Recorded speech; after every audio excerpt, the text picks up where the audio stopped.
Piper, I wonder if you could tell us a little bit, for those who didn't read the Washington Jewish Week article,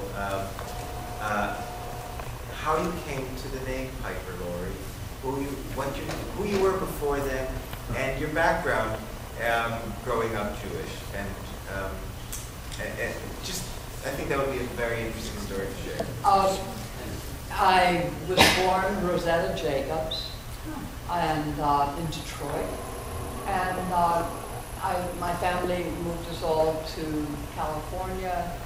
I went to the Orthodox synagogue, and when I was 16, someone who came to my mother and said he wanted to be my manager, because I'd been studying acting, handed me a little slip of paper that said Piper Laurie on it. It wasn't capitalized. I didn't know it was supposed to be a name. It was a thing. And I just used it. And when I was signed at Universal a year or so later, they liked it. I kept it. I'd give anything to still be using Rosetta Jacobs.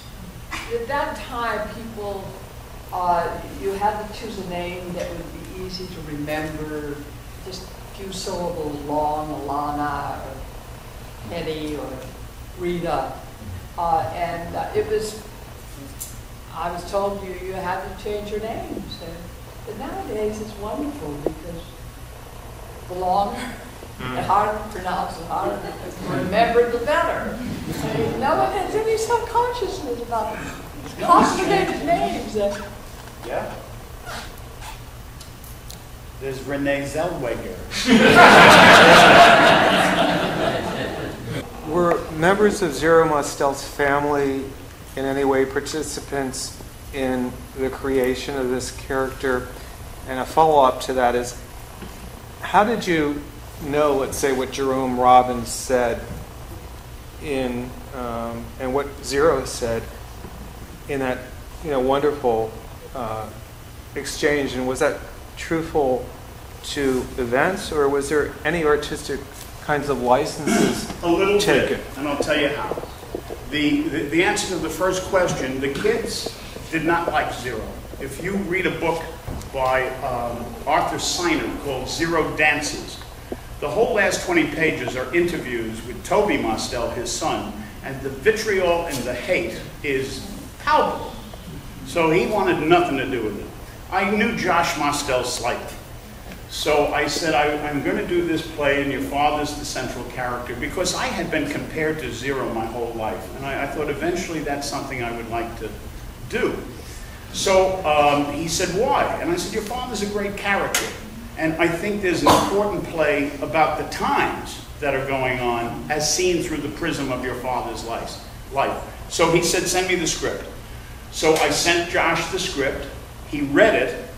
And he had two notes. The first note was, I had the word capiche. And he said Zero, and you never called him Dad. It was always Zero. Zero would never have said capiche, and you spelled Plautus wrong. And other than that, the script is historically accurate. Now, where I got some of it, what Zero said to Jerry Robbins when he took over Forum was, hiya loose lips. And that's all he said. However, he would dog Jerome Robbins wherever he went to lunch. And he would sit at the next table. And he would say, you know, you gave all those names in 1953. You know, when you die, they're going to give you... And I got all this from Jack Guilford. I mean, I was so lucky to have been there during Forum as a 14, 15-year-old kid.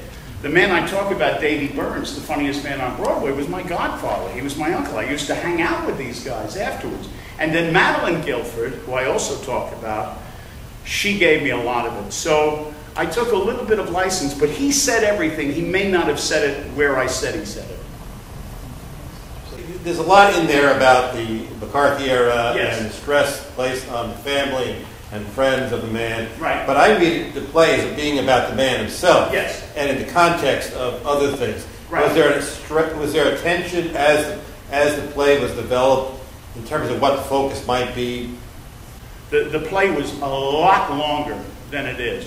you know, and Piper, you don't need that. You know, maybe a little more of this here. And so together we chiseled the play into what I think is kind of the right length and covers all the bases. And if it was any longer, I'd kill myself on matinee day. But it is it's an interesting observation because the play has the confidence to take its time to get to the heart of the matter. Well, I think I say it when I talk about Fiddler.